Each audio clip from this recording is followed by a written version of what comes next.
दोन गोष्टीतील साम्य दर्शवणारा शब्द उत्प्रेक्षामध्ये आपण कल्पना करतो की तू म्हणजे जणू फुलच. त्यामध्ये ओळखण्याचा इझी वे म्हणजे काय, जणू, जणू काय, गमे, वाटे, भासी अशा प्रकारच्या शब्दांचा उल्लेख जाणवतो आपल्याला. आता तिसरा बघूया आपण, अपनहुती.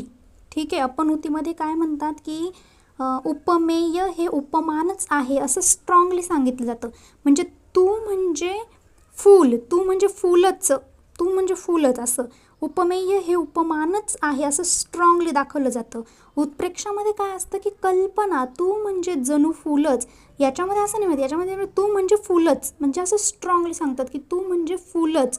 म्हणजे उपमेय हे उपमानच आहे असं स्ट्रॉंगली जिथे आपल्याला उल्लेख जाणवणार त्याच्यामध्ये अपनहुती म्हणतात. याच्यामध्ये फक्त कल्पना, याच्यामध्ये दोन गोष्टी म्हणजे तू म्हणजे फुलासारखी समथिंग असं काहीतरी असणार, आणि याच्यामध्ये तू म्हणजे जणू फुलच ही कल्पना असते. याच्यामध्ये दोन गोष्टीमधलं साम्य दाखवलेलं, याच्यामध्ये दोन गोष्टीमध्ये कल्पना दाखवलेली असते. याच्यामध्ये तू म्हणजे हेच म्हणजे स्ट्रॉंगली सांगते की उपमेय हे उपमानच आहे, तू म्हणजे फुलच आहे ह्या टाईपचं.